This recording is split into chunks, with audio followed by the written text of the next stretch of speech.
অবস্থা ভাই ব্রাদাররা, কেমন আছেন? 2026-এর ইতালি থেকে সবাইকে স্বাগতম।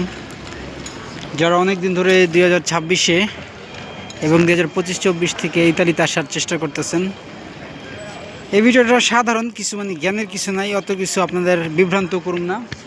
কারণ এইসব বর্তমান যুগে ইউটিউবে এমন নানান প্রথা ছড়ায়, সত্যি কথাগুলো মানুষ একদমই বলতে চায় না। সত্যি কথা মানুষ বলে না, এর জন্য অনেক আমাদের বাংলাদেশের ভাইরা ইতালিতে বা ইউরোপে এসে অনেক কিছু বিভ্রান্তিতে শিকার হয়। আবার মানে এক কথায় কিছু সত্যি কথা বলে না। তো আমি সত্যি কথা বলতে যতটুক জানি ততটুকের ভিতরে আমাদের কথা কইতে হবে। যেমন যতটুকু আসলে ইতালিতে থাকলে যে ইতালিতে আমি সব কিছু জানুম এমন কিন্তু না। ধরেন আমি ইতালিতে আছি, কিন্তু আপনি বাংলাদেশের থেকেও ওই জিনিসগুলো জানতে পারবেন আমার থেকে। কারণ মেন জিনিস হচ্ছে আপডেট। আপনি যতটুকু আপডেট থাকবেন আপনি দুনিয়া সম্পর্কে অত কিছু জানতে পারবেন। ইতালি শহর হিসেবে বাংলাদেশের 3টার থেকে 4টার সমান, মানে এটা আমার ধারণায় বলে, ম্যাপে যতটুকু দেখি। তো এত বড় শহর, এক এক অঞ্চলে এক এক নিয়ম, এক এক কানুন, ঠিক আছে? তো আপনারা অনেক ইউটিউবে ভিডিও দেখে বিভ্রান্ত হইবেন না, আগে আপনারা একটু আপডেট হওয়ার চেষ্টা করবেন। আমি আবার যেমন কিছু সবসময় একটাই কথা আমি বলি, মানে একটাই লাইন, যে মানে আমার হিসাবে লাগে। আগে আমি শুনতাম ইউরোপে এই আছে সেই আছে, কিন্তু আমার মনে হয় বর্তমান ইউরোপে কিছুই নাই। আগে যেমন আমাদের একটা পরিকল্পনা ছিল না, ইউরোপে এসে একটা লাইফ সেটেলমেন্ট করুম, এই হইব জীবনে সে হইব।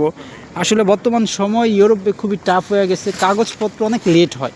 যেমন আমি বিগত 8 মাস হয়ে গেছে ইতালিতে আইসি, আমি একটা ভালো কাজ নাই, কাম নাই, টুকটাক মাঝে মধ্যে করি, পাইলে করি, তো এই আর কি, এরকমই চলতেছে আর কি, এর বেশি কিন্তু আর কিছুই না, ঠিক আছে? তো ইউরোপের সব যে মানে থাকার অনেক কষ্ট। আর আপনার যদি আপনার আত্মীয়র কাছে আসেন, যেমন চাচা, মামা, খালু বা বাবা, ভাই, এই সব আলাদা, বুঝছেন? যারা সিঙ্গেল, মানে তাদের কোনো ইতালিতে আত্মীয় পরিস্বজন নাই, তো তাদের জন্য কিন্তু সার্ভাইভ করার জন্য অনেক কষ্ট হয়ে যায়। আর যারা লিবিয়া দিয়ে আসে তারা তো সরকারি ক্যাম্প পায়, আবার সব ক্যাম্পেও ভালো পড়ে না, কিছু ক্যাম্প আছে অনেক বাজে, আবার কিছু ক্যাম্প আছে অনেক ভালো।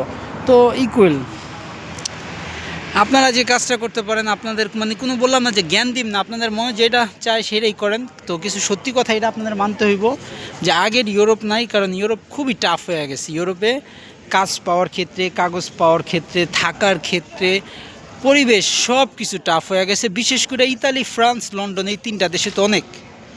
আর অন্য সব দেশগুলো যেমন জার্মানি, সুইজারল্যান্ড, নেদারল্যান্ড, ডেনমার্ক, এই সব দেশগুলোতে আবার ঢোকাটা ইজি না। তো ভিডিওটা কেমন লাগলো কমেন্ট করেন। আর কারো কিছু যদি জানার থাকে, আমি যদি জানি, আমি অবশ্যই আপনাদের তথ্যগুলো দিব। আপনারা অবশ্যই আমাকে কমেন্ট করে জানায়েন আপনারা কি জানতে চান।